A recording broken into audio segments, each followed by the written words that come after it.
안녕하세요. 오늘 저희가 함께 살펴볼 자료들을 보니까요. 3D 장면을 만드는 기술이 정말 눈부시게 발전했더라고요. 네, 맞습니다. 특히 최근 몇 년 사이의 변화는 정말 극적이죠. 그래서 오늘은 그중에서도 가장 인상 깊었던 3년의 여정을 따라가 보려고 합니다. 2020년에 세상을 놀라게 했던 너프 기술에서 시작해서요. 그리고 2023년에 실시간 렌더링의 시대를 연 가우시언 스플래팅. 네. 그리고 그 한계마저 보완한 MIP 스플래팅까지 딱 이 흐름을 따라가 볼 겁니다. 아주 좋은 흐름이네요. 이번 분석의 목표는 아주 명확해요. 가우시안 스플래팅이 어떻게 그렇게 말도 안 되는 속도를 낼 수 있었는지. 그리고 그 과정에서 나타난 에일리어싱이라는 문제. 맞아요. 그 골치 아픈 문제를 해결하려고 신호 처리의 기본 원리인 주파수 개념을 가져와서 아주 영리하게 사용했다고 하더라고요. 이걸 좀 속 시원하게 파헤쳐 보죠. 네, 정말 흥미로운 흐름이죠. 이건 단순히 기술 하나가 더 좋아진 그런 수준의 이야기가 아니거든요. 아, 그런가요? 네, 3D 장면을 표현하고 이해하는 방식 자체가 근본적으로 바뀐 거예요. 자료에도 나오지만 보이지 않는 함수에 의존하던 암묵적 방식에서요. 임플리시트 방식이요? 네, 거기서 눈에 보이는 요소들로 직접 장면을 만드는 명시적, 즉 익스플리시트 방식으로 넘어가는 거대한 패러다임의 전환이 있었어요. 패러다임의 전환. 오늘 이 전환이 어떻게 품질과 속도의 판도를 바꿨는지 제대로 짚어볼 수 있을 것 같습니다. 좋습니다. 그럼 이야기의 시작점, 2020년에 니어프부터 시작해보죠. 처음 나왔을 때 정말 사진 같은 결과물로 충격을 줬는데 막상 써보려니 치명적인 단점들이 있었다고 자료에 나와 있네요. 맞아요. 미어프는 문제가 좀 많았어요.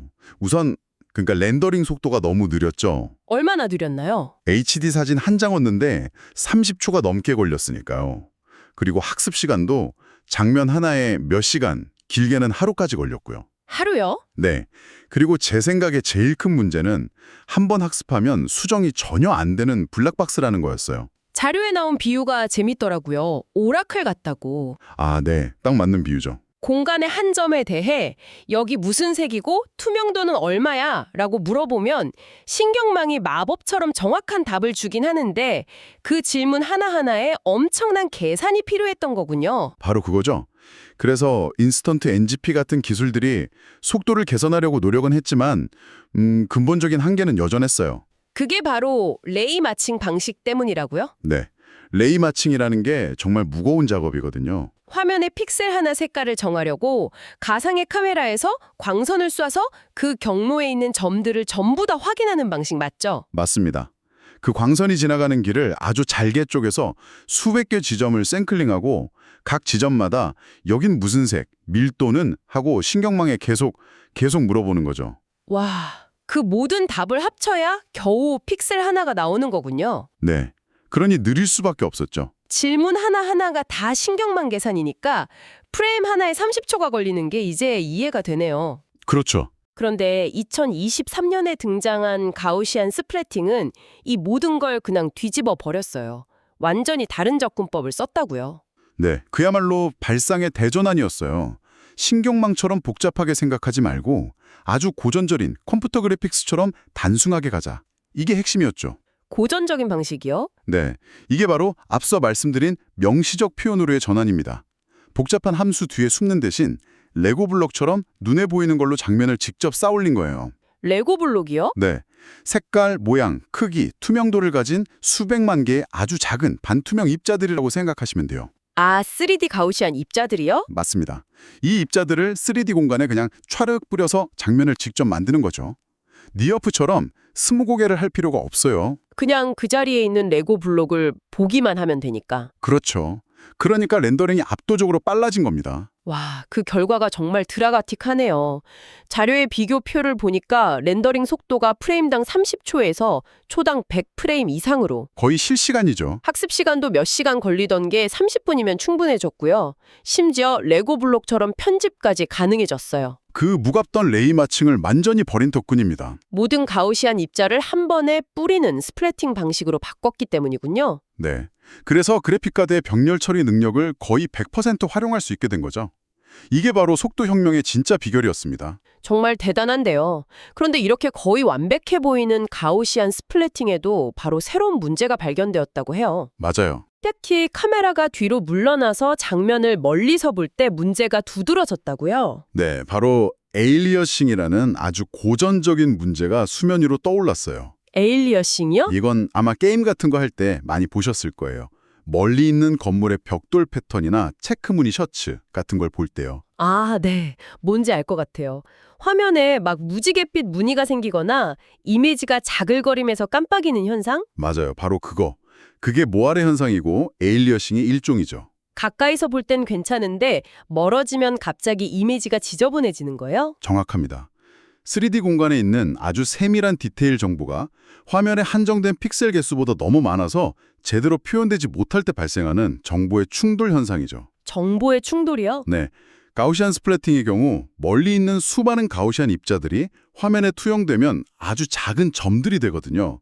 이 점들이 가진 세밀한 색상 정보가 픽셀 하나가 표현할 수 있는 한계를 넘어버리는 거예요. 아, 그래서 시각적인 오류로 나타나는 거군요. 그렇죠. 이 문제를 해결하기 위해 MIP 스플래팅이 등장했고요. 이건 어떤 원리로 해결한 건가요? 이것도 아주 오래되고 검증된 전통적인 컴퓨터 그래픽스의 아이디어에서 영감을 얻었어요. 민매핑이라고요. 민 매핑? 네, 핵심은 사전 필터링, 즉 프리필터링이라는 개념입니다. 사전 필터링이요? 미리 처리한다는 뜻인가요? 네, 렌더링을 하기 전에 미리 문제를 방지하는 거예요.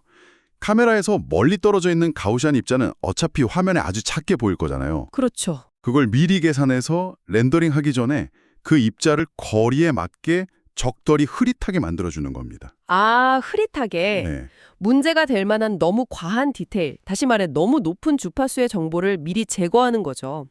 그래서 어떤 거리에서 보든 안정적이고 깨끗한 이미지를 보여주는 거고요. 알겠습니다. 멀리 있으면 흐릿하게 만드는 사전 필터링이 해법이라는 건데 근데 이게 말처럼 간단하진 않을 것 같아요. 맞아요. 아주 정교한 계산이 필요하죠. 어느 정도로 또 어떻게 흐릿하게 만들어야 자연스럽을까? 이런 걸 제대로 하려면 훨씬 근본적인 접근이 필요할 텐데 보내주신 자료에 나오는 주파수 도메인 이야기가 여기서 등장하는 건가요? 정확하게 보셨어요. 물론 멀리 있으면 흐리게 한다 정도로 이해해도 되지만 문제의 본질을 꿰뚫고 수학적으로 올바른 해결책을 찾으려면 주파수 도메인이라는 안경을 껴야만 해요. 주파수 도메인이요? 자료에 나온 멀리 있는 체크무늬판 예시를 떠올려 보면 쉬워요. 우리가 이걸 그냥 공간적으로만 생각하면 픽셀 안에 들어온 색들을 평균 내야 하나, 어떻게, 몇 개나처럼 해결책이 굉장히 모호해져요. 그렇죠. 감으로 대충 뭉개면 어색해지기 십상이니까요. 하지만 이걸 주파수 관점에서 보면 모든 게 명확해집니다. 체크무늬는 밝고 어두움이 빠르게 반복되는 일종의 고주파 신호예요. 고주파 신호? 네. 그리고 화면의 픽셀은 일정한 간격으로 신호를 샘플링하는 도구, 뭐랄까 바구니 같은 거죠. 바구니요? 네. 컴퓨터 그래픽스에는 나이크스트 쉐넌 샘플링 정리라는 아주 중요한 규칙이 있습니다. 나이큐스트 쉐넌. 네. 쉽게 말해서 너무 촘촘한 무늬를 듬성듬성한 픽셀, 즉 바구니로 담으려고 하면 무늬가 깨져 보인다는 걸 수학적으로 증명한 거예요. 아하. 픽셀이라는 바구니에 담을 수 있는 것보다 더 많은 디테일을 우겨 넣으려 하니 에일리어싱이라는 오류가 생기는 거죠. 아, 그러니까 주파수 도메인은 그 막연했던 문제를 언제, 왜 발생하는지 수학적으로 정확하게 진단할 수 있게 해주는 도구군요. 바로 그거죠. 자글거린다는 현상을 샘플링 속도보다 높은 주파수의 신호가 들어왔다는 명확한 진단으로 바꿔주는 거네요. 맞습니다. 진단이 명확해지니 해결책도 명확해지죠. 바로 저역 통과 필터, 로우 패스 필터를 쓰는 거예요. 저역 통과 필터? 아주 간단해요. 샘플링 속도, 즉 픽셀 해상도가 감당할 수 없는 너무 높은 주파수 성분은 미리 잘라내버리는 거죠. 아, 미리 제거한다. 네, MIP 스프레팅에서는 거리에 따라 가우시안을 더 흐릿하게 만드는 방식으로 이 필터를 아주 영역에 적용해요. 가우시안을 흐릿하게 만드는 것이 곧 주파수 도메인에서 고주파 성분을 잘라내는 것과 수학적으로 동일한 효과를 내거든요. 품질 안정성이 엄청나게 좋아지는 건 알겠는데 세상에 공짜는 없잖아요. 이 사전 필터링 계산 때문에 렌더링 속도가 눈에 띄게 느려지진 않았나요? 아주 예리한 질문이에요. 고시안 스플래팅의 가장 큰 장점인 실시간 성능을 해칠 정도는 아니었는지 궁금하네요. 실제로 약간의 계산 비용이 추가되긴 합니다. 하지만 콘볼루션 정리, 라는 아주 멋진 수학적 도구 덕분에 이 필터링 과정을 공간상에서 매우 효율적으로 근사 계산할 수 있게 됐어요. 아, 그래서 실시간 성능을 거의 해치지 않으면서도 문제를 해결할 수 있었군요. 네, 속도를 약간 내어주고 훨씬 큰 안정성을 얻은 현명한 거래라고 볼 수 있습니다. 여기서 정말 흥미로운 지점이 나오는데요. 2020년의 늘프 역시 이 포리에, 즉 주파수 개념을 사용했는데 자료를 보니 MIP 스플래팅과는 완전히 정반대의 목적으로 사용했다고요? 네, 바로 그 점이 이 기술들의 흐름을 이해하는 가장 중요한 열쇠입니다.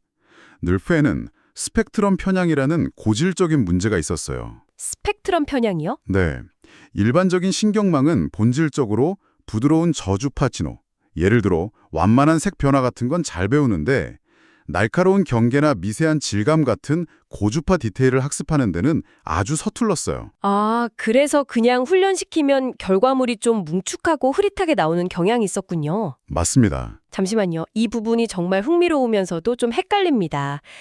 거시안 스플래팅의 에일리어식 문제가 바로 너무 높은 주파수의 디테일 때문에 생긴다고 하셨잖아요. 네, 그랬죠. 그런데 늘프는 거꾸로 고주파 정보를 추가해서 성능을 높였다니. 이건 완전히 모순처럼 들리는데요. 왜 한쪽에서는 고주파가 문제고 다른 쪽에서는 해결책이 되는 건가요? 와, 핵심을 정확히 짚으셨네요. 그게 바로 이 이야기의 클라이맥스입니다. 그런가요? 네, 모순처럼 보이는 이유는 문제의 단계가 다르기 때문이에요. 늘프의 문제는 학습 단계에서 발생했어요. 신경망이 고주파 디테일을 배우지 못해서 결과물이 흐릿해지는 게 문제였죠. 아, 학습 단계의 문제? 네, 그래서 이걸 해결하기 위해 위치 인코딩, 즉 포지셔널 인코딩이라는 기법을 썼습니다. 위치 인코딩이요? 네, 입력좌표 X, Y, Z를 그냥 신경망에 넣는 게 아니고요. 이 좌표를 가지고 다양한 주파수의 사인, 코사인 함수들로 변환해서 훨씬 더 풍부한 정보로 만들어서 넣어주는 거예요. 정보를 더 풍부하게 만든다. 네, 이게 바로 신호를 여러 주파수의 합으로 분해하는 푸르의 급수의 원리와 같아요. 즉, 신경망이 어려워하는 고주파 정보를 아예 입력단에서 인공적으로 만들어서 함께 제공해 준 거죠. 자, 여기 고주파 정보도 있으니 이것도 배워 하고 떠먹여준 셈이군요. 맞아요. 덕분에 널프는 아주 선명한 이미지를 만들어낼 수 있었죠. 와, 이제야 그림이 맞춰지네요. 정리를 해보죠. 널프는 신경망의 학습 능력을 높이기 위해 입력단에 일부러 고주파 정보를 추가했어요. 그렇죠. 반면에 MIP 스플래팅은 렌더링 품질의 안정성을 위해 렌더링 단계에서 문제가 되는 고주파 정보를 제거한 것이고요. 정확합니다. 같은 풀이의 개념을 완전히 다른 문제에 정반대 방식으로 적용한 거군요. 네, 널프는 표현력을 높이기 위해 주파수를 더했고 마이너스 널프는 안정성을 높이기 위해 주파수를 뺐습니다. 비유를 하자면 같은 도구를 가지고 한쪽은 엔진 출력을 높이는 튜닝에 쓰고 다른 한쪽은 급제동 시 바퀴가 잠기지 않게 하는 ABS 브레이크를 만드는 데 쓴 것과 비슷해요. 와, 비유가 정말 딱 들어맞네요. 문제의 본질을 어떻게 정의하느냐에 따라 도구의 쓰임새가 이렇게 180도 달라질 수 있다는 걸 보여주는 아주 좋은 예시 같습니다. 네, 저도 그렇게 생각합니다. 자, 그럼 이 모든 흐름이 당신에게 어떤 의미를 가질까요? 우리는 오늘 느리고 수정도 안 됐지만 품질 하나는 뛰어났던 오라클 널프에서 시작해서요. 빠르고 직관적인 레고 세트, 가우시안 스플래팅을 거쳤죠. 네, 그리고 여기에 안정성이라는 날개까지 단 MIP 스플래팅까지의 여정을 함께 살펴봤습니다. 핵심은 이 기술들 중 어느 하나가 절대로 더 좋다고 말할 수 없다는 거예요. 서로 다른 장단점을 가진 완전히 다른 철학의 접근법들이죠. 목표가 무엇이냐에 따라 최적의 선택이 달라진다. 네, 당신의 목표가 영화 CG처럼 최고의 품질을 보존하는 거라면 널프 계열 기술이 여전히 유효할 수 있고요. 실시간 상호작용이 중요하다면요? 실시간으로 상호작용하고 장면을 편집하는 게 중요하다면 가우시안 스플래팅이 정답이겠죠. 그리고 게임이나 시뮬레이션처럼 다양한 거리에서도 안정적인 실시간 렌더링이 필요하다면 그때는 MIP 스플래팅이 가장 현명한 선택이 될 겁니다. 마지막으로 생각해볼 만한 질문을 하나 던져드리고 싶어요. 오늘 우리는 복잡하고 이해하기 어려운 암묵적 신경망 접근법에서 오히려 더 직관적이고 빠른 명시적 그래픽스 접근법으로 돌아오는 현상을 목격했습니다. 네, 아주 흥미로운 회귀 현상이었죠. 그렇다면 3D 렌더링과 AI의 미래에서 다음 혁신은 더 복잡하고 강력한 블랙박스 신경망을 만드는 것에서 나올까요? 아니면 수십 년간 검증된 전통 컴퓨터 그래픽스의 아이디어와 최신 신경망 기술을 이처럼 영리하게 결합하는 것에서 나올까요? 아마도 정답은 그 둘 사이의 균형점을 찾는 데 있을지도 모르겠습니다.